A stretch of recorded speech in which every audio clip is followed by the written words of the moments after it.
Either sign the house over to me quietly, or I'll throw you out onto the street by force, my only son, Benjamin, told me, staring at me with those cold eyes I no longer recognized. In silence, I picked up the phone and dialed a number. "Hello?" A voice answered on the other end. Benjamin turned pale instantly, his face lost all color, and he was speechless. "If you are watching this, subscribe and tell me where you're from, because what I am about to tell you will change how you see family relationships forever. I am 70 years old, and I never imagined I would end up confronting my own son this way.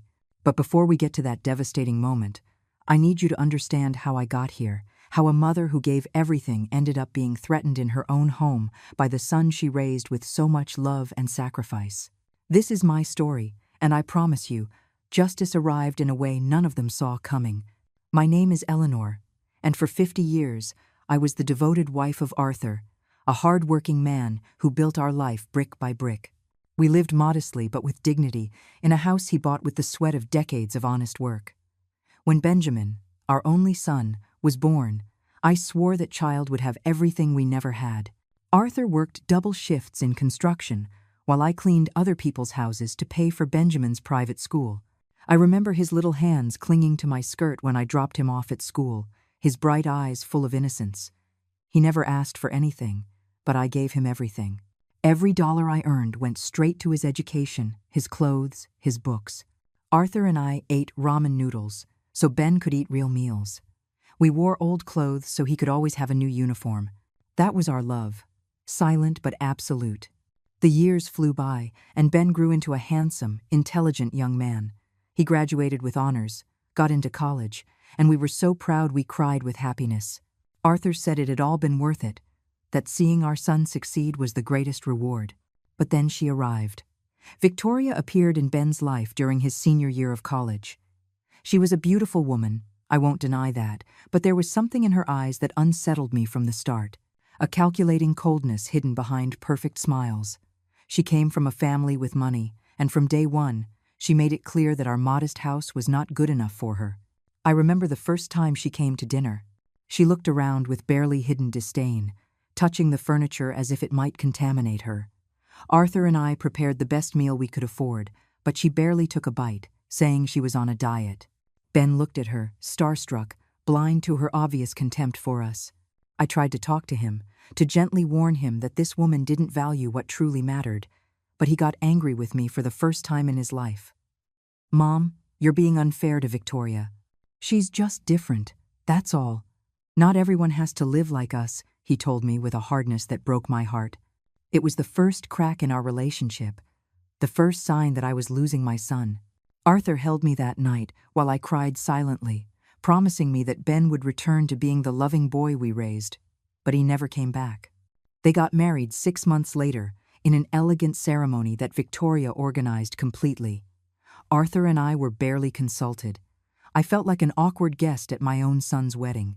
Victoria wore an incredibly expensive ivory-colored dress with beadwork that sparkled under the lights, while I wore the same dark green dress I had bought years ago for another occasion. Victoria's friends looked at me with poorly disguised pity, whispering among themselves. I heard one say, "Poor Ben, coming from a family like that." I swallowed my pride and smiled through the whole ceremony because I didn't want to ruin my son's day. Arthur squeezed my hand during the vows. We both knew we were losing Ben to a world that valued money more than love, but we never imagined to what extent. The first few years of marriage, Ben still visited occasionally. He came alone because Victoria always had excuses. Headaches, social commitments, exhaustion. The truth was obvious. She didn't want to set foot in our humble home. Ben began to change gradually. He talked about investments, properties, business opportunities. His job at a real estate firm was going well, but it was never enough for Victoria. "Mom, when are you thinking of selling this house? It's too big for just the two of you. You could move into a smaller apartment and have extra money," he suggested one day during a visit. Arthur tensed up beside me. This house was his pride, his legacy, the result of 30 years of hard work. "Son, this house is our home. This is where you grew up, where our memories are. We're not selling it," Arthur replied firmly. Ben didn't insist that day, but I saw something in his eyes that scared me. Greed.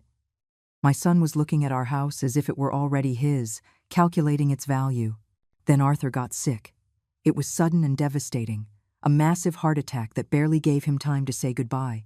He spent his last weeks in the hospital, weakening day by day while I clung to his hand, begging him not to leave me alone.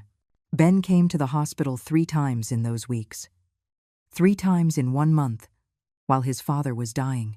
Always in a hurry, always with urgent calls to take, always with Victoria waiting for him outside because hospitals gave her anxiety. The last time Arthur spoke coherently, he gripped my hand with surprising strength and said, "Eleanor, don't let anyone take this house from you. It's yours. Promise me." I promised him, without really understanding why he was insisting so much. 2 days later, my Arthur was gone forever, leaving me alone in a world that suddenly seemed too large and cold.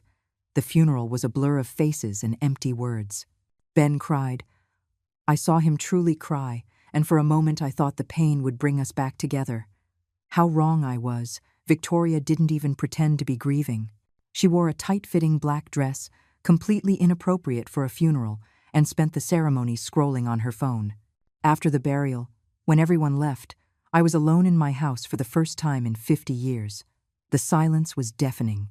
Every corner reminded me of Arthur. His laugh, his voice, his presence. I cried for days on end, barely eating, barely sleeping.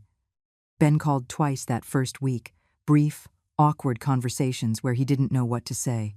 A month passed before he came to visit me again, but this time he didn't come alone. Victoria accompanied him, and for the first time in years, she entered my house. They sat in the living room, and Ben cleared his throat uncomfortably before speaking. "Mom, we need to talk about your situation. This house is too much for you alone. The expenses, the upkeep, everything. Victoria and I have been thinking, maybe it would be better if you moved in with us. We could sell this house, and you'd have financial security for your final years." My final years. I was 70, not dead. But what hurt most was the way they said it, as if I were a burden, a problem to be solved. I looked Ben straight in the eyes, searching for the boy I had raised, but I only found a calculating stranger. "Ben, this house was your father's dream. All our memories are here, your childhood, our lives." "I am not selling it," I replied, my voice trembling but firm.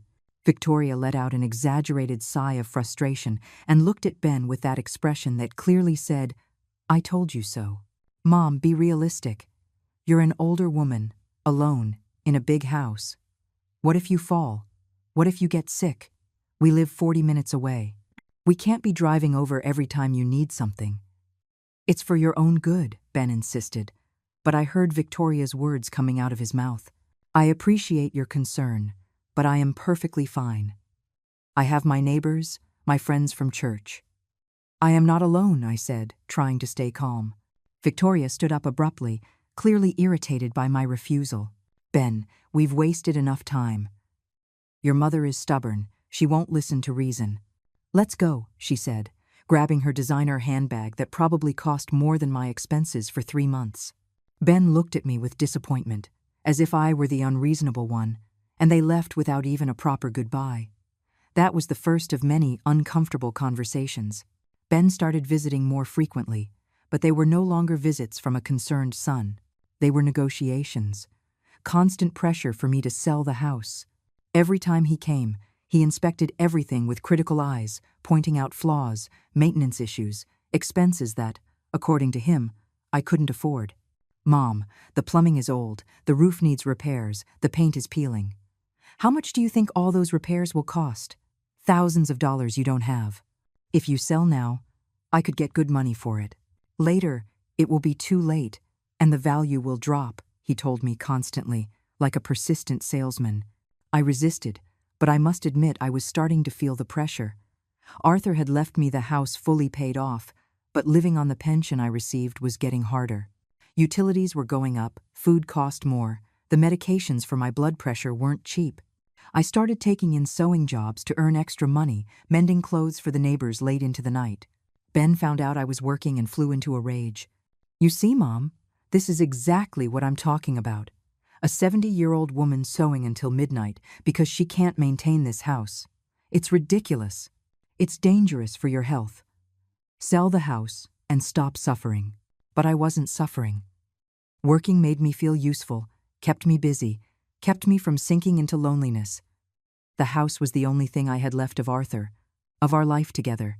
Selling it would be betraying everything he worked to give us. So, I kept refusing. Then the strategy changed.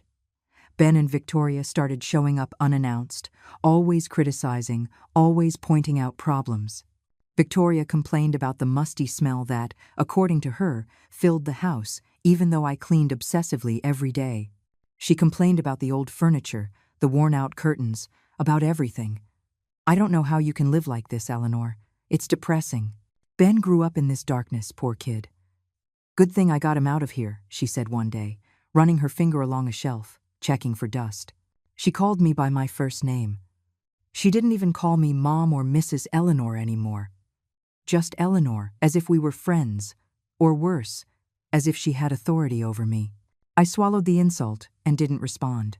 Confronting Victoria meant confronting Ben, and I still held out hope that my son would go back to being who he was. How naive I was. Things got worse when Ben suggested I come live with them temporarily while I decided what to do with the house. Just a few weeks, Mom, so you can see what it's like to live without worries, without having to maintain this huge house. We have a guest room that's perfect for you, he said with a smile that was supposed to be comforting but felt unsettling. I finally agreed, exhausted from the constant pressure, thinking that maybe a change of scenery would help me clear my head. I packed a small bag with clothes for 2 weeks and left my house with a heavy heart, looking back as if I sensed something terrible was about to happen.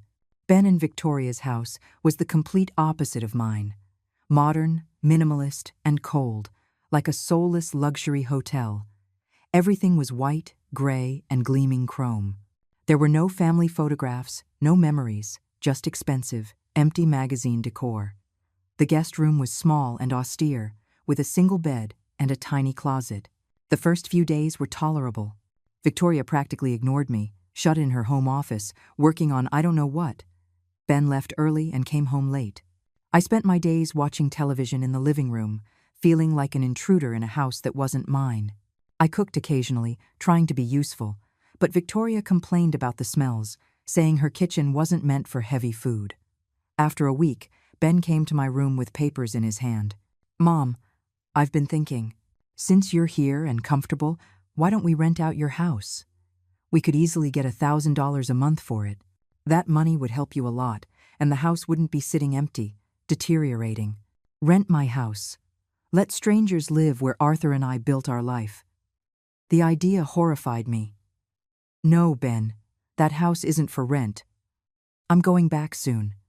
I just needed this break. His expression changed instantly.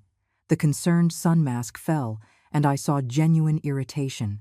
Mom, you're being irrational. That house is falling apart sitting empty. It's a waste. Dad would have wanted you to be practical. Don't speak for your father. Arthur wanted me to keep that house. He made me promise before he died. I shot back, with more firmness than I had shown in months. Ben left my room, slamming the door, and I heard raised voices from his bedroom.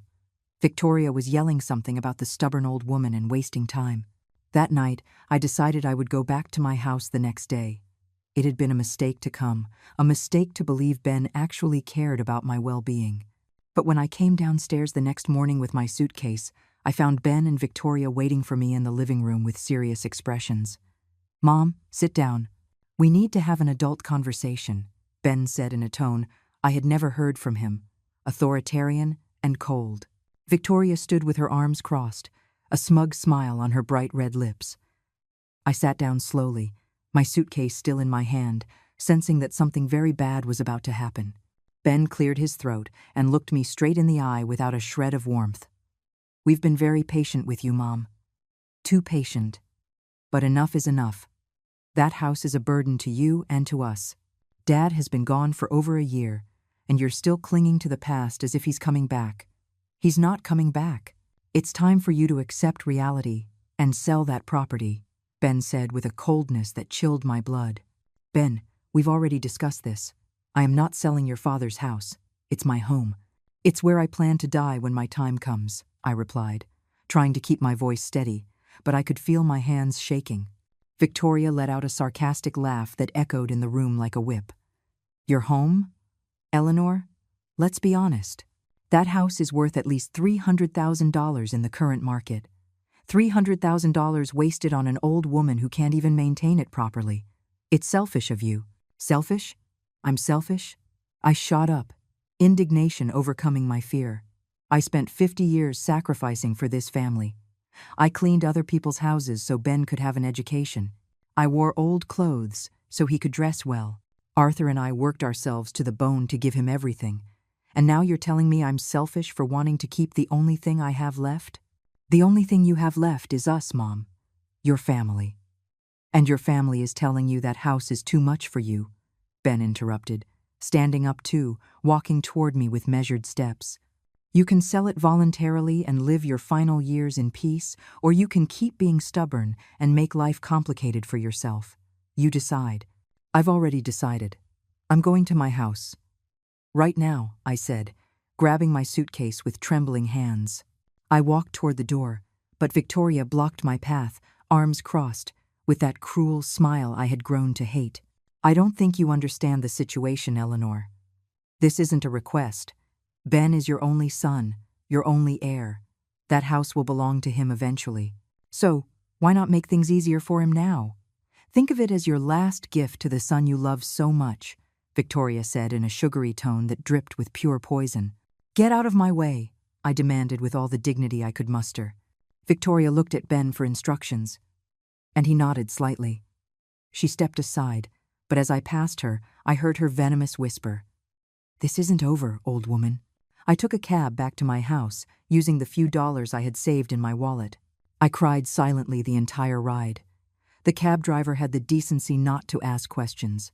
When I got home, the house felt different, as if it, too, had been betrayed. I locked myself in and didn't answer Ben's calls for 3 days. But on the 4th day, he showed up unannounced. He knocked on the door insistently until I opened it, tired of hearing the doorbell. He walked in without waiting for an invitation, looking around as if he were assessing a property for sale, which I suppose is exactly what he was doing. Mom, I'm sorry if Victoria was harsh with you. You know how she is, blunt. But she's right. This house is falling apart, and you can't maintain it. Look at this, he said, pointing to a water stain on the ceiling that had appeared after the last rain. This is going to cost thousands of dollars to fix. Where are you going to get that money? Are you going to sew dresses until you're 80? If I have to, yes, I replied with a stubbornness I didn't know I still possessed. Ben sighed dramatically, as if I were a difficult child who wouldn't listen to reason. Fine, Mom. If you want to live like this, go ahead. But don't expect me to come running every time something breaks or you need help. I have enough responsibilities as it is, he said, heading for the door. Before leaving, he turned around with an expression I couldn't decipher. Dad would be disappointed to see you like this, clinging to material things when you could be enjoying life. Using Arthur against me was the lowest blow. When Ben left, I collapsed onto the sofa and cried until I had no tears left. My son, the boy I had raised with so much love, had become a cruel stranger who only saw my house as a bank account. But I would resist. For Arthur, for myself, for the dignity I still had left. The following weeks were the loneliest of my life. Ben didn't call or visit again. It was as if he had erased me from his life for not doing what he wanted. My neighbors invited me for coffee. The ladies from church included me in their activities, but nothing filled the void left by my son's absence. 2 months after our last fight, Ben appeared again. This time he wasn't alone. Victoria was with him, and they both wore serious expressions that put me on high alert immediately. They sat in my living room without an invitation, Victoria wrinkling her nose at the old furniture as she always did. Mom, we've come to make you one last offer. A very generous offer, considering your situation, Ben began, pulling some papers from his briefcase. Victoria and I have decided to buy your house. We'll give you $200,000, which is a fair price considering the condition it's in. With that money, you can buy a small, comfortable apartment, and you'll have money left over to live peacefully in your final years. $200,000. when he himself had said it was worth $300,000. They wanted to rip me off and make it sound like a favor. It's not for sale, Ben. And I definitely wouldn't sell it to you for $100,000 less than it's worth. Victoria stood up abruptly, her patience clearly gone. You know what, Eleanor? I am tired of this. You are a stubborn, selfish, ungrateful old woman. Ben has offered you help time and time again, and you reject him as if he's the enemy. That house is going to be ours, one way or another. We can do this the easy way or the hard way. Are you threatening me in my own home? I asked in disbelief, looking at Ben, waiting for him to defend his mother. But he just stared at the floor, a coward to the end. It's not a threat, it's a promise. Ben is your only heir. When you die, which could be tomorrow considering your age, this house will be his anyway. Why not save us all the drama and hand it over now? At least you'll see some money before you kick the bucket, Victoria said with a malicious smile that made me realize this woman was truly evil. Get out of my house, now. Both of you, I ordered, in a voice I didn't recognize, filled with fury and pain. Ben finally looked up, and for a second, I saw something like shame in his eyes. But it was only a second. Fine, Mom, we're going. But think about it. This is your last chance to do this civilly, Ben said as Victoria was already walking to the door, her heels clicking loudly on the wood floor as if to make her contempt clear. When they left, I locked the door and slid to the floor, my back against the wood, sobbing uncontrollably. My son had threatened me. My own son wished I would die soon so he could have my house. The pain was unbearable, physical, as if my heart had been ripped from my chest. I couldn't sleep that night. Every noise scared me. Every shadow seemed threatening. Victoria's words echoed in my mind, one way or another. What did that mean? How far were they willing to go? I didn't have to wait long to find out. A week later, the strange problems began. First, it was the water. I came home from church and discovered there was no pressure. Only a thin trickle came from the faucets. I called the water company, and they informed me that someone had reported a leak and they had temporarily shut off the supply. But I hadn't reported any leak, nor was there such a problem. It must be a mistake, ma'am. Someone called from this address 2 days ago. We'll have to send an inspector, and that will take at least a week, they told me with bureaucratic indifference. A week without proper water, having to carry buckets from my neighbor's house. At 70 years old, climbing stairs with heavy pails. Then, it was the electricity. An astronomical bill arrived, 4 times higher than normal. $500 that I definitely did not have. When I called to dispute it, they said the meter showed extremely high usage, as if I had every appliance running day and night. Impossible. I religiously turned everything off to save money. If you don't pay in 3 days, we will proceed to cut the service, ma'am. They warned me mechanically. I had to use the emergency savings I had hidden away, money I had been saving penny by penny for years. It vanished in an instant to pay a bill I didn't understand. Then I understood. These weren't coincidences. Someone was sabotaging my life, making it a nightmare to live in my own home. And there were only 2 people with a motive to do it. Ben knew every detail of my house. He grew up here. He knew where the meter was. He knew my routines. He had a copy of the keys that I had never asked him to return. I changed the locks immediately, spending more money I didn't have. The locksmith looked at me with pity when he saw my trembling hands as I paid him. "Are you okay, ma'am? Is someone bothering you?" he asked with genuine concern. I shook my head, too ashamed to admit that the person harassing me was my own son. But changing the locks didn't stop the problems. One morning I found the garden fence broken, as if someone had kicked it in during the night. Another time, the plants I cared for so meticulously were ripped up and thrown across the yard. Small cruelties designed to break me, to make me feel unsafe in my own home. I finally called Ben. My last hope was that maybe he didn't know what Victoria was doing. "Ben, strange things are happening at the house. I think someone is breaking in when I'm not here. Could you come and check?" There was a long silence on the other end of the line. Too long. "Mom, maybe you're imagining things. At your age, it's normal for your mind to play tricks on you. Have you considered that maybe it's not safe for you to live alone? These paranoid episodes are common in seniors." He was calling me crazy. My own son was invalidating my reality, making me doubt myself. I am not imagining things, Ben. The fence is broken. The bills are altered. Someone reported fake problems to the water company. This is real. Or maybe you're just so stressed about maintaining that house that you're starting to see problems where there are none. This only confirms what I've been telling you. Mom, that house is too much for you. Sell it before something really bad happens, he said in a tone that sounded almost satisfied, as if my problems validated his arguments. I hung up, feeling more alone than ever. I had no one to turn to, no one who would believe me. My neighbors were kind, but elderly like me, unable to really help. The police would laugh if I told them my son was psychologically harassing me to steal my house. I had no proof, just a series of incidents that could look like simple bad luck. The nights became terrifying. Every creak in the house made me jump. Every shadow seemed like a threat. I slept with a chair wedged under my bedroom doorknob, a kitchen knife under my pillow.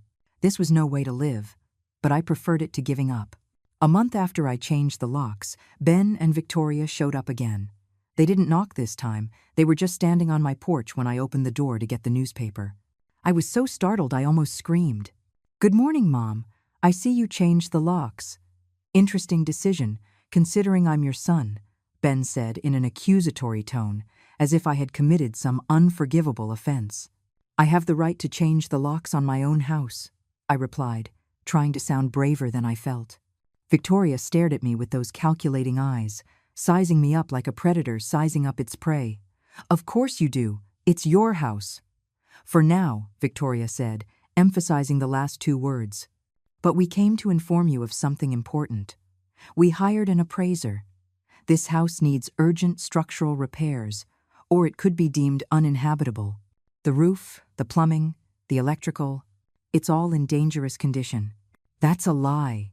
This house is perfectly fine," I protested, but my voice sounded weak even to my own ears. Ben pulled more papers from his eternal briefcase. "We have the report right here. The inspector found multiple code violations. You could be fined or even forced to abandon the property if you don't make the repairs. We're talking about at least $50,000 in fixes." $50,000. He might as well have said $1 million. I didn't have that kind of money, not even a fraction of it, and they knew it perfectly. "You hired an inspector without my permission? How did they get on my property?" "We didn't need to, Mom. The problems are visible from the outside. The inspector did his work from the street, all completely legal." Ben lied without blinking, but I knew it was a lie. No one could see the state of the plumbing or the electrical wiring from the street. Victoria stepped closer, her expensive perfume mixing with my fear. "Look, Eleanor, enough with the games. You know you can't fix this house. You know you can't maintain it. You know it will eventually be ours. Why prolong the inevitable? Sign the sales papers, take the money, and end this torture for everyone."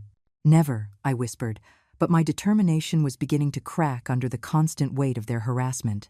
I was exhausted, scared, and completely alone against two people who clearly had no moral limits. Ben sighed dramatically. "Fine, Mom. Have it your way. But when the fines from the city come, when they force you to abandon the house for being uninhabitable, don't say we didn't warn you. And by then, the price we're offering will be much lower. Every day that passes, this property is worth less." They left, leaving me trembling on the porch. I went inside and locked the door, sliding to the floor again. They were winning. I could feel it. Bit by bit, they were breaking me, stealing my peace, my safety, my sanity. It was only a matter of time before I surrendered completely. That night, sitting in the darkness of my living room to save electricity, I touched the photograph of Arthur. I kept on the side table. "Forgive me, my love. I don't know if I can keep my promise. I'm so tired, so alone. What do I do?" As if Arthur had heard me from wherever he was, something jogged my memory. There was a box in the attic. Arthur's things I had never gone through after his death. Documents, papers, memories that were too painful to face. But now, desperate, I decided to look. I climbed to the attic with difficulty. Every step was a challenge for my arthritic knees. The flickering light barely illuminated the dusty space filled with old boxes and abandoned memories. I searched through the shadows until I found the wooden box Arthur had guarded jealously for years. He always told me it contained important papers, but he never let me see them. "Someday you'll need them, Eleanor. When I'm gone, open this box," he had told me, months before he died.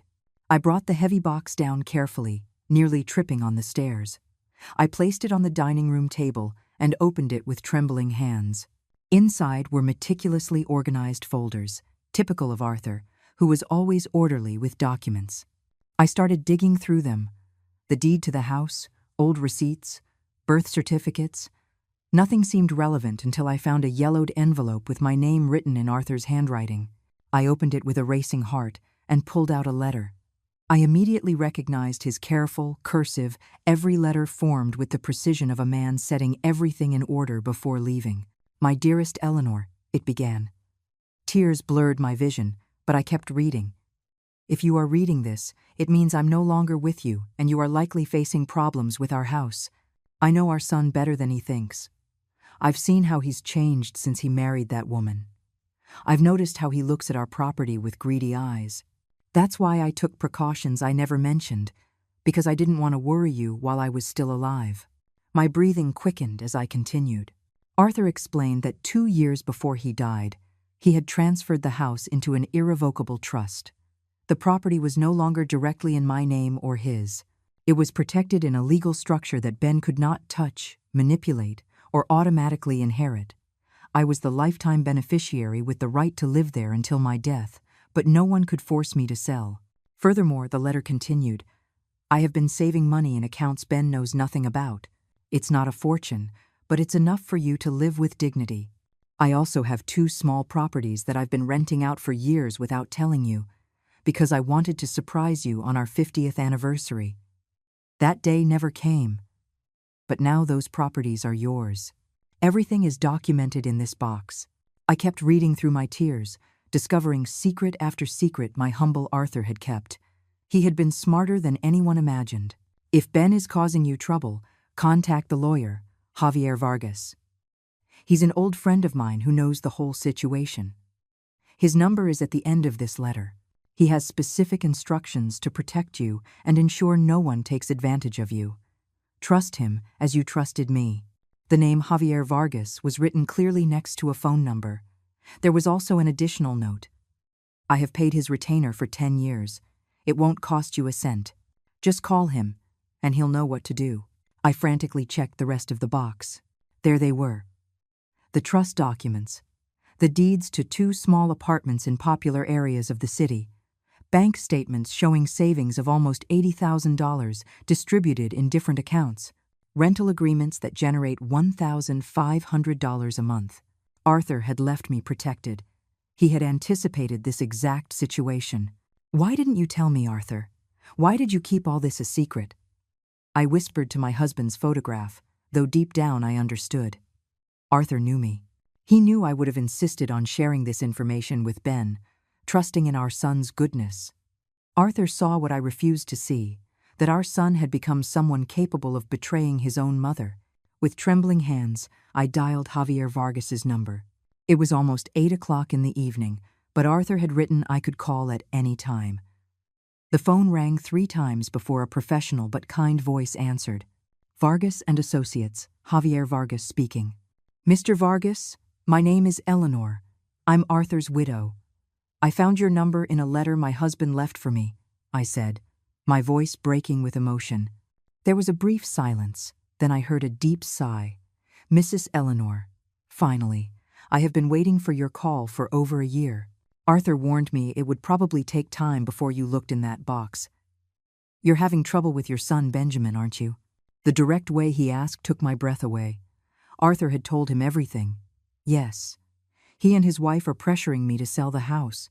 They've been sabotaging my life, scaring me, threatening me. I don't know what else to do. "Don't do anything else, ma'am. I will be at your house first thing tomorrow morning. Bring all the documents you found. We are going to sort this out, once and for all. Benjamin and his wife are about to discover that messing with you was the worst mistake of their lives," Javier said with a firmness that made me feel protected for the first time in months. That night, I slept better than I had in a year. I knew that Arthur, even after death, was still taking care of me. He had been my guardian angel, anticipating the danger and leaving me the tools to fight back. Ben and Victoria thought they were harassing a helpless old woman, but they were very wrong. At 9 o'clock the next morning, Javier Vargas knocked on my door. He was a man in his 60s, with perfectly combed gray hair, a dark, flawless suit, and a professional leather briefcase. His eyes conveyed competence and something else, indignation at the injustice. "Mrs. Eleanor, it is an honor to finally meet you. Arthur spoke of you constantly. I am so sorry we are meeting under these circumstances," he said, shaking my hand with genuine warmth. I invited him in and made coffee while he meticulously reviewed every document from the box. "This is pure gold," he murmured as he read. "Arthur was brilliant. This trust is completely airtight. Your son has absolutely no claim on this property as long as you live. And even after your death, the trust has specific instructions that Ben will have to follow if he wants to see a single cent." "What kind of instructions?" I asked, curious. Javier smiled in a way that made me feel Arthur had left one last surprise. "If Benjamin behaves, respects your memory, and treats you with dignity until the end of your days, then he'll receive a modest inheritance. But if there is any evidence of mistreatment, manipulation, or abuse toward you, everything is donated to charity. Arthur made it very clear he would rather his money help strangers than reward a cruel son." I laughed for the first time in months. My Arthur had thought of everything. "But there's more," Javier continued. "The threats, the harassment, the problems you've been experiencing, all of that constitutes elder abuse. It's a serious crime. With your testimony and any evidence we can gather, we could file criminal charges against your son and daughter-in-law." "Criminal charges? Against Ben?" The idea terrified and relieved me at the same time. Part of me was still the mother who wanted to protect her son, but another part, the wounded and betrayed part, wanted justice. "You don't have to decide now. First, we are going to confront them with the legal reality of the situation. We are going to make it very clear that you are neither alone nor defenseless. I have Arthur's full authorization to represent you and protect your interests. Believe me, when they understand there's a lawyer involved and that their entire strategy has been useless, they will back down quickly." We spent the next 2 hours going over every detail. Javier documented every incident of harassment I recounted, took photographs of the broken fence and destroyed plants, and copied the altered bills. He explained my rights and the legal options available. For the first time since Arthur's death, I didn't feel alone. "Now, Mrs. Eleanor, I suggest you call your son and invite him over. It's time for Benjamin and Victoria to learn the truth," Javier said, closing his notebook with satisfaction. I picked up the phone with hands that no longer trembled. I dialed Ben's number, and he answered on the third ring with an impatient voice. "Mom, what is it now? I'm busy." "Benjamin, I need you to come to the house. It's urgent." "Bring Victoria, too," I said with a calmness that surprised me. Javier nodded in approval from his seat. "Urgent? Did you finally decide to be reasonable about the house?" he asked, with a hopeful tone that turned my stomach. He still thought he had won, that he had broken me completely. "Come and find out. I'll expect you in an hour," I replied, and hung up before he could ask any more questions. Javier smiled, satisfied. "Perfect. Now, prepare yourself, Mrs. Eleanor. What's about to happen will be difficult emotionally, but it's necessary. Your son needs to understand that his actions have consequences," Javier said, arranging documents on the dining room table like a general preparing his battle strategy. The hour passed slowly. Javier and I reviewed the plan. He would speak first, establishing the legal facts coldly. I just needed to stand firm and not let myself be emotionally manipulated. If he cries or tries to play the victim, do not give in. "Remember everything they have done to you," Javier warned me. Exactly 60 minutes later, I heard Ben's car pull up outside. I looked out the window and saw them get out, Ben with a worried expression, Victoria with her perpetual look of annoyance. They walked to the door, and Ben knocked gently. I opened it without a word and let them pass. They immediately noticed Javier sitting in the living room, surrounded by documents. Ben's expression changed from worry to confusion to alarm in a matter of seconds. Mom? Who is this? What's going on here? Ben asked, looking between Javier and me with growing nervousness. Victoria, always sharper, had already identified the lawyer's briefcase, and her face paled slightly. Sit down, I ordered, pointing to the sofa. For the first time in months, my voice sounded authoritative in my own house. Ben obeyed automatically, years of upbringing overriding his current arrogance. Victoria followed reluctantly, her calculating eyes assessing the situation. Javier stood up and extended his hand professionally. Javier Vargas, Mrs. Eleanor's attorney. A pleasure to finally meet you, though I wish it were under better circumstances. Ben didn't shake his hand. He just stared at him, dumbfounded. Attorney? Mom? You hired an attorney? What do you need an attorney for? I didn't hire him. Your father did, before he died. Javier has been my legal representative for over a year. I just didn't know it until last night, I explained, secretly enjoying the look of growing panic on Ben's face. Victoria leaned forward, her voice as sharp as ever.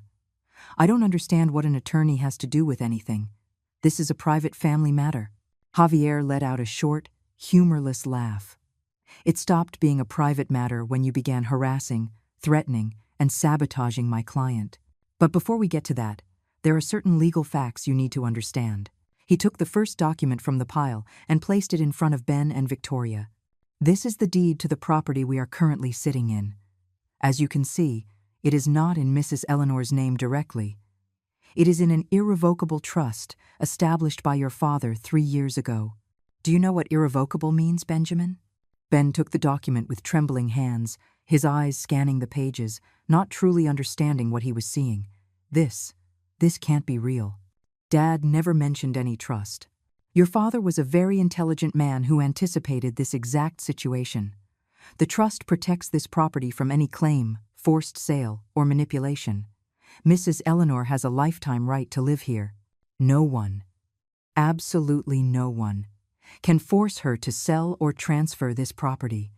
Not even she herself can sell it without the approval of the trustee, which just so happens to be me, Javier explained with professional satisfaction.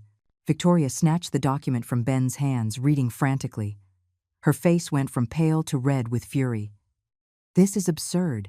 There must be a way to break this trust. Arthur was sick when he signed this. He clearly wasn't in his right mind. Be careful what you say, ma'am. I have complete medical statements proving Arthur was perfectly lucid when he established the trust. Any attempt to contest it will be futile and expensive. Believe me, this trust was designed by the best estate planning lawyers. It is absolutely airtight, Javier replied in an icy tone. Ben sank into the sofa, the reality hitting him like a hammer. His entire plan, all the months of harassment and manipulation, were completely useless. The house had never even been within his reach. But that's not all, Javier continued, pulling out more documents. It turns out your father also owned 2 additional properties you knew nothing about. Rented apartments that generate a steady monthly income, in addition to bank accounts with substantial savings. All protected, all outside your reach. That's impossible. Dad was a construction worker. He didn't have that kind of money, Ben exclaimed, standing up, his denial turning to desperation. Your father worked hard for 50 years and was extremely careful with his money. Unlike you, he understood the value of saving and planning. He also understood, sadly, that his son had changed and that he needed to protect his wife from your greed, Javier said, not softening his words. I sat in silence, watching Ben's arrogance crumble. It was painful to see my son like this, but it was also liberating. He finally understood he couldn't manipulate me anymore. Victoria turned to me, her fury barely contained. This is your fault, Eleanor. You poisoned Arthur against us. You put ideas in his head that we wanted to steal from you. None of this would have happened if you had just been reasonable from the start. Enough. Javier's voice echoed in the room with authority. Do not dare blame my client for your own avarice. I have extensive documentation of everything you have done to Mrs. Eleanor over the last year. The threats, the sabotage, the psychological manipulation. It all constitutes elder abuse, which is a federal crime with very serious consequences. Ben looked up sharply. Crime? We didn't do anything illegal. We just wanted to help Mom. Help her? Javier laughed bitterly. Reporting false emergencies to the water company, tampering with the electric meter to inflate her bills, destroying property, hiring a fake inspector to intimidate her with non-existent repairs. You call that help? You have no proof of any of that, Victoria said quickly, but her voice betrayed her nervousness. Javier pulled out a thick folder. I have reports of all the fake calls, traced. I have dated photographs of the damaged property. I have testimony from neighbors who saw you lurking around the house at odd hours. And I have the recordings of your threats. Recordings? What recordings? Ben turned completely white. Then he remembered. The last time they came, when Victoria said those cruel words. I had left my phone on the table, seemingly forgotten, but Javier had instructed me that morning to record any interaction. The recordings where Mrs. Victoria threatens my client, saying you'll get the house one way or another, where she suggests that Mrs. Eleanor's death would be convenient for you, where you admit to hiring that fake inspector, Javier said, playing snippets from his tablet. Ben and Victoria's voices filled the room, their cruel, incriminating words impossible to deny. Ben buried his face in his hands. Victoria stared at Javier with pure hatred. What do you want? Victoria finally asked, her pragmatism overcoming her pride. Money? A settlement? Everybody has a price. What we want is very simple, Javier replied, closing his tablet. You are going to leave Mrs. Eleanor completely alone. No more calls, no uninvited visits, no more threats of any kind. You will disappear from her life unless she, of her own free will, decides to contact you. And you are going to sign a legal document acknowledging that you have no claim on this property, now or in the future. Ben lifted his head, his eyes red and watery. Mom, please, you can't do this. I'm your son. We made mistakes, I admit it, but we don't deserve this. Dad wouldn't have wanted you to punish us like this. For the first time in months, I truly looked at my son. I saw the man he had become, weak, manipulative, controlled by his greedy wife. But I also saw flashes of the boy he had been, and my heart broke all over again. Your father did exactly what he had to do to protect me, Ben. He saw what I refused to see until it was too late. So what? You're going to sue us? You're going to put your own son in jail? He asked in a broken voice, trying to appeal to my maternal instincts. Javier stepped in before I could answer. That depends entirely on you. If you sign the document, commit to leaving Mrs. Eleanor in peace, and cause no more problems, then this ends here. But if you refuse, or if you ever bother her again in any way, I will file criminal charges immediately.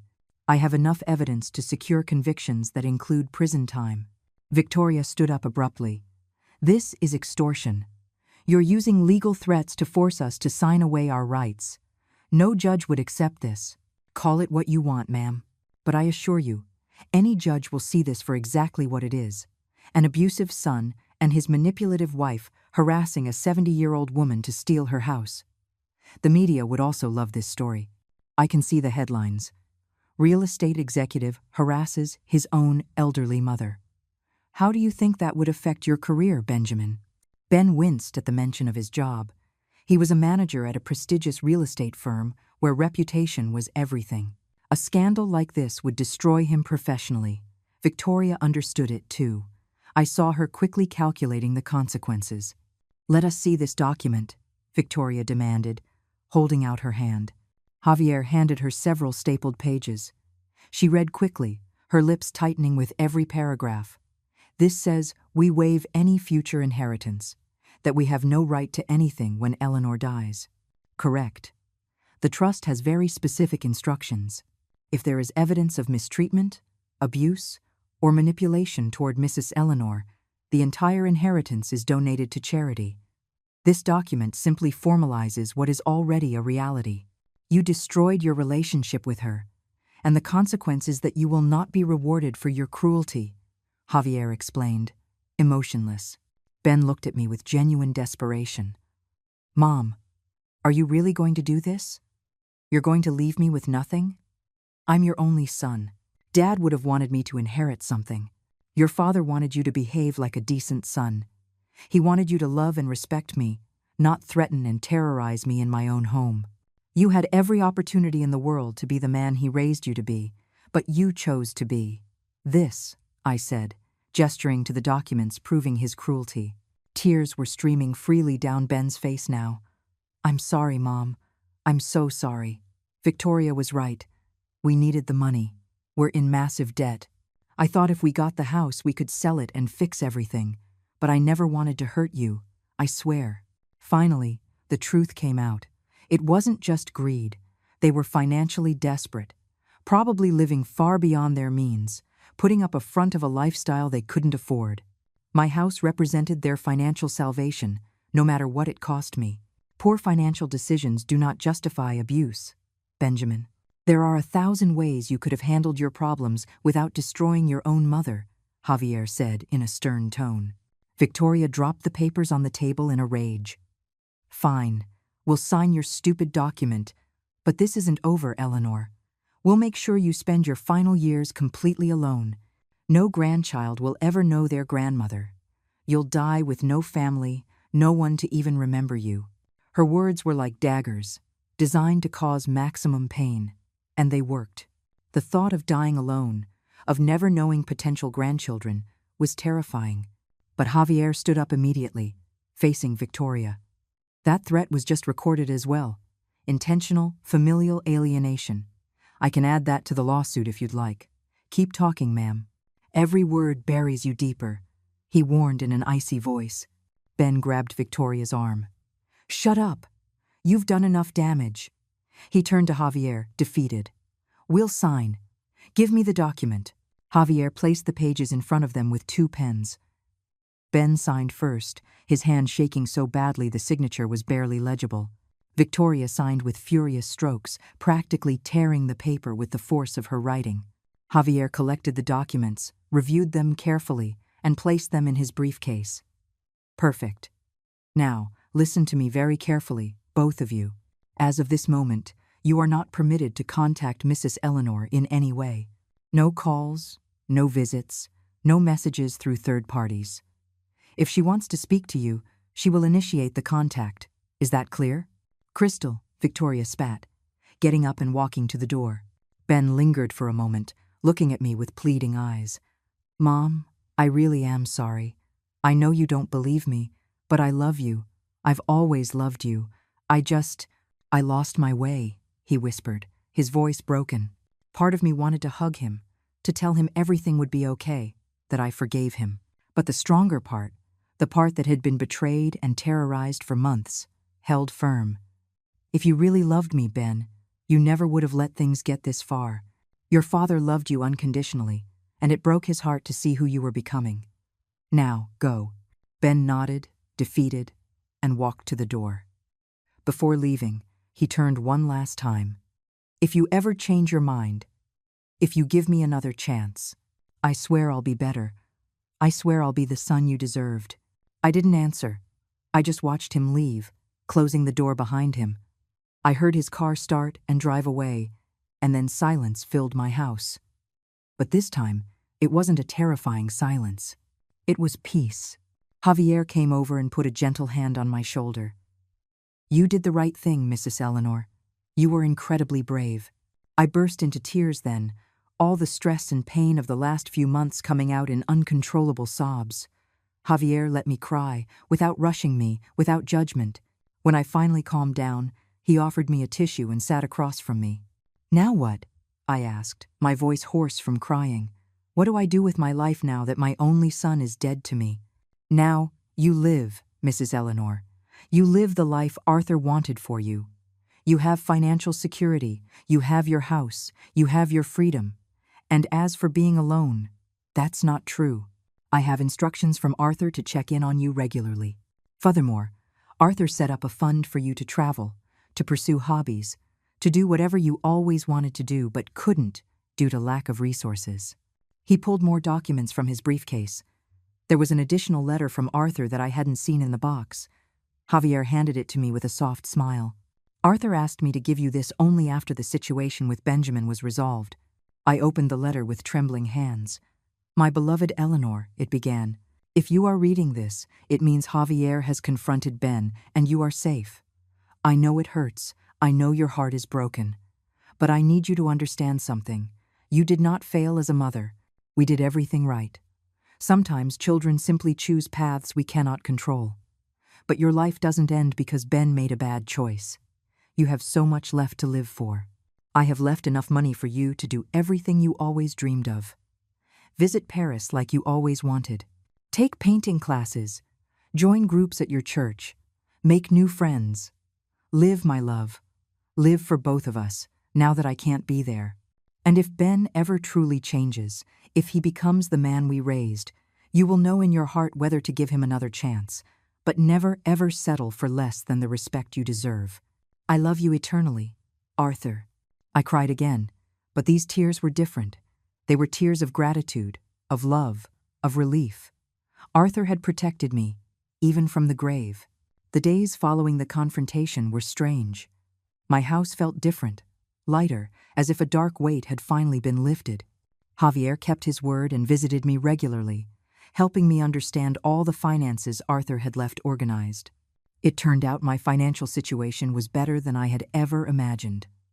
The apartments Arthur bought 15 years ago are now worth triple. The rents generate $1,500 a month after expenses. Added to your pension and the savings, you have over $3,000 a month in income. It's more than enough to live comfortably, Javier explained as we reviewed bank statements at my dining room table. $3,000 a month.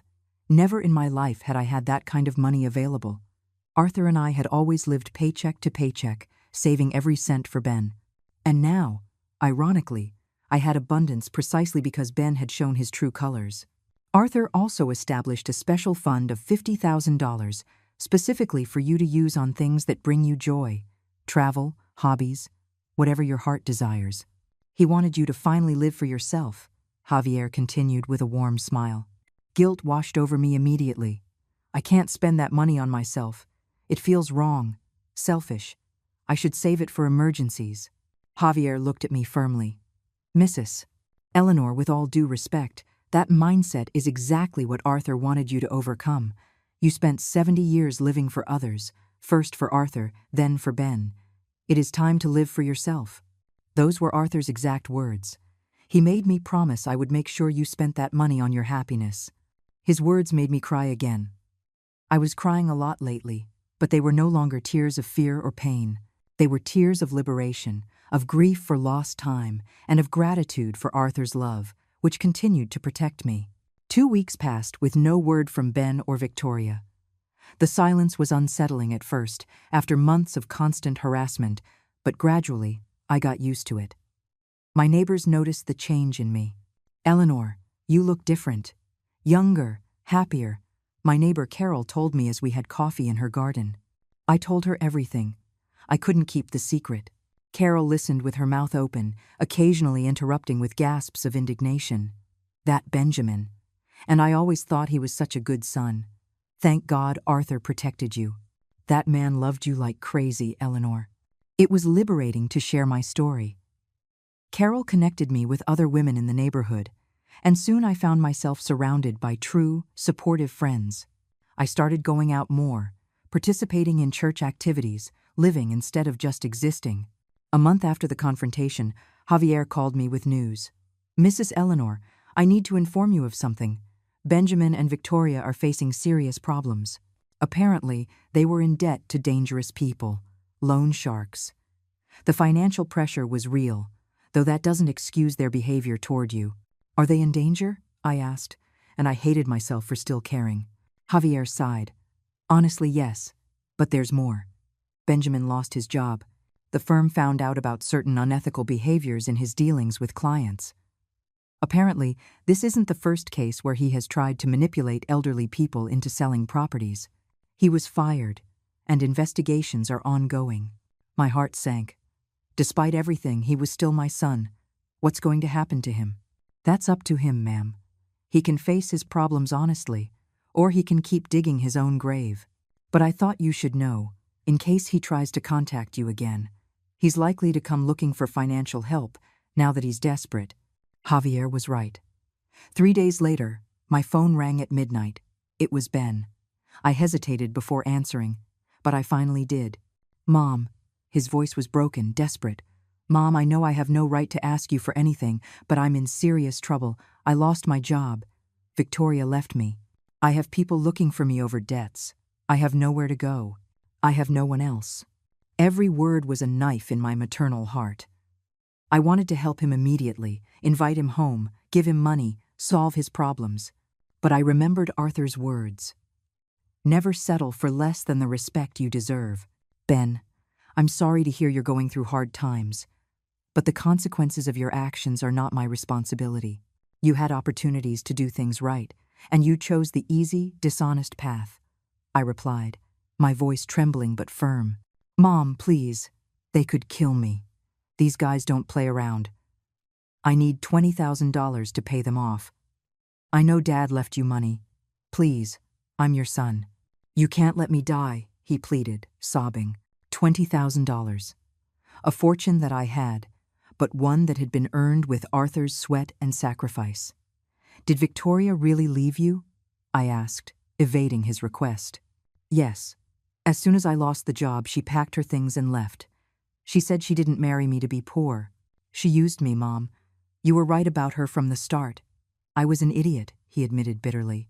Yes, you were an idiot. But not for marrying Victoria. You were an idiot for letting her turn you into someone capable of threatening and terrorizing his own mother. Victoria didn't force you to do those things, Ben. You chose to do them, I said, not softening my words. Silence on the other end. Then, I heard his ragged breath. You're right.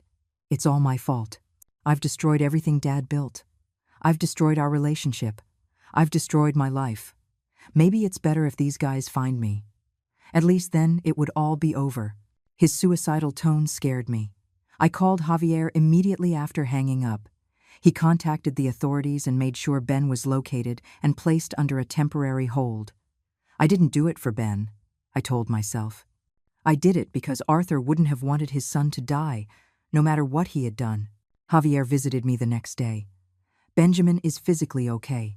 He's in a temporary shelter, and there are organizations helping him with his debt problems. I also got him an appointment with a therapist. He needs serious professional help, Mrs. Eleanor. Not just for his current problems, but to understand why he made the choices he made. Should I help him financially?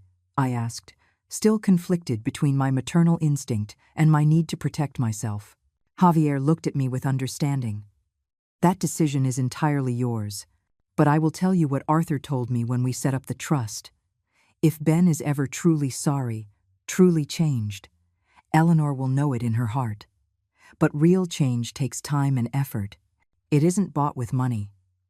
If you give him money before he's truly changed, you'll only be enabling him to continue down the same destructive path. Wise words from a wise man. I decided to follow Arthur's advice. I would not give Ben money, but I would pay for his therapy and ensure he had a safe place to stay while he sorted out his problems. Help, yes. A bailout, no. The following months were transformative for both of us. Ben started intensive therapy and slowly began to work on his issues. He got a humble job at a hardware store, earning a fraction of what he used to, but it was honest work. I, on the other hand, began to truly live for the first time in decades. I took painting classes at the community center. It turned out I had a talent for art I had never explored. I joined a travel group from my church and visited places I had only ever seen on television. I made genuine friends who valued me for who I was, not for what I could give them. 6 months after the confrontation, Ben wrote me a letter. I wasn't expecting it, but Javier delivered it to me after reviewing it first. Dear Mom, it began. I know I don't deserve your forgiveness. I know words can't erase the damage I caused. But I need you to know that I finally understand. I understand the sacrifice you and Dad made for me. I understand that your house wasn't just a property. It was the symbol of everything Dad worked to give us. I understand that when I threatened you, I betrayed all the love you gave me. I'm in therapy, working on myself. I'm not asking for anything. I just want you to know that I am trying to become the man Dad raised, the man you deserved as a son. With love and eternal regret, Ben. I cried when I read the letter. Ben's letter stayed on my nightstand for weeks. I reread it every night before bed, searching for signs of genuine sincerity or hidden manipulation. After so much pain, it was hard to trust again. But something in his words sounded different this time. He wasn't asking for anything, not demanding, just expressing regret. Javier visited me 3 months later with more news. Benjamin has been attending therapy religiously. His therapist contacted me, with his permission, to inform me he's making real progress. He has also started attending Debtors Anonymous meetings and is working on a plan to pay off his debts honestly, even if it takes him years. Did he mention anything about me? I asked, hating myself for wanting to know. He talks about you constantly in therapy, I'm told, about the remorse he feels, about how he finally understands what he lost. But he's not demanding to see you or pushing for reconciliation. He's focused on changing for himself, not to get something from you. That, Mrs. Eleanor, is a sign of genuine change, Javier explained with a soft smile. The words gave me hope, but also fear. What if I forgave him, and he hurt me again? I talked to my group of friends about it. Carol was blunt, as always. Eleanor, forgiveness doesn't mean forgetting. You can forgive Ben and still maintain firm boundaries. If he's really changed, he'll respect those boundaries. I decided to write to Ben. Ben, I received your letter. I see you are making efforts to change, and that gives me hope. But you need to understand that the trust you destroyed isn't rebuilt with pretty words. It's rebuilt with consistent actions over a long time. I am not ready to see you yet. But if you continue on this path of genuine change, perhaps one day we can rebuild something. Mom. Javier delivered the letter personally. Ben cried when he received it, he told me later. The months turned into a year. Ben continued his therapy, kept his humble job, and paid his debts slowly. He sent me occasional letters, never asking for anything, just updating me on his progress. Meanwhile, my life blossomed in ways I never imagined. I painted a picture that was selected for a local art show. I traveled to 5 different countries with my church group. I did volunteer work at a center helping seniors who were victims of family abuse, sharing my story to help others. It was at that center I met Mariana, a 65-year-old woman going through a similar situation with her daughter. I helped her contact legal resources. I supported her emotionally. Watching her reclaim her power showed me how much I had grown myself. I decided to formalize my advocacy work. With Javier's guidance, I used part of the fund Arthur had left to establish a small foundation dedicated to helping elderly victims of family abuse. I called it the Arthur and Eleanor Foundation, honoring the man who protected me even after his death. The foundation started modestly, helping 3 or 4 people a month with free legal advice and emotional support. Javier donated his time as a volunteer lawyer. Within 6 months, we had helped over 50 families. The local news asked to interview me. I told my story without shame, without hiding anything. I talked about Ben, about the abuse I suffered, about how Arthur protected me, about my recovery. The response was overwhelming. Hundreds of people contacted me, sharing similar stories, asking for help. Ben saw the interview. He wrote me another letter, this one more emotional. Mom, I read your interview. Seeing my name associated with your pain was devastating, but necessary. I am so incredibly proud of what you've built with the foundation. Dad would be proud too. Someday, if you'll let me, I would like to help at the foundation as a volunteer. Only if you want, when you want. That letter was different. There was no self-pity, no manipulation, just genuine acknowledgement of his responsibility and respect for my boundaries. After 18 months, and after consulting with my own therapist, I decided to give him a chance. I asked Javier to arrange a meeting in his office. Neutral territory. The day of the meeting, Ben looked different. He had lost weight, he looked tired, but his eyes showed genuine humility. Hi, Mom. Thank you for seeing me. I know I don't deserve it, he said softly, respecting my space. You have 5 minutes to talk, I said, my voice firm. Ben nodded, tears in his eyes. There are no excuses for what I did. I betrayed you in the worst way possible. I used your love against you. I made you feel unsafe in your own home. And all for money, for a shallow lifestyle that didn't even make me happy. I've spent 18 months trying to become someone worthy of the name I carry. I don't expect forgiveness. I just hope that someday you can see something other than the monster who hurt you." Silence filled the room. Finally, I spoke. "Forgiveness doesn't mean forgetting, Ben. I will never forget the terror I felt. But I also see that you are doing the hard work of truly changing. I will give you a chance, but with strict conditions. You will continue your therapy. We will see each other once a month in neutral places with Javier present. And if you ever cross the line again, it will be permanent. Completely. Thank you, Mom. Thank you for giving me a chance I don't deserve," he said, his voice cracking. We met monthly for the next several months. Slowly, one conversation at a time, I began to see the man my son could be. Ben never asked for money or for access to my house. He only asked for time with me. A year later, Ben showed me something special. He had written a book about his experience, The Son Who Lost Everything. All proceeds from the sales would go to the Arthur and Eleanor Foundation. The book became an unexpected success. The foundation received massive donations, allowing us to help hundreds more families. Now, sitting in my living room, surrounded by my paintings and photographs from my travels, I reflect on these last 3 years.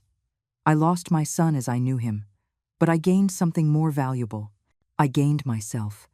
I found my voice, my strength, my purpose. Ben and I have a new relationship now, one built on mutual respect. He has earned my respect back through years of consistent action. And while the scars remain, I've learned that healing doesn't mean forgetting. It means choosing to move forward without letting the past define your future. Arthur would be proud of the foundation, of how I defended our home, and of how I became the strong woman I always was, but never knew I could be. And you, who have heard my story, I want to ask you, have you ever faced family betrayal? Tell me in the comments. Your story matters. Remember, it is never too late to stand up for yourself, to demand the respect you deserve. As Arthur taught me, true love never asks you to betray your dignity. And if I could find my way forward at 70 years old, you can too. Justice sometimes takes time, but when it arrives, it is sweet.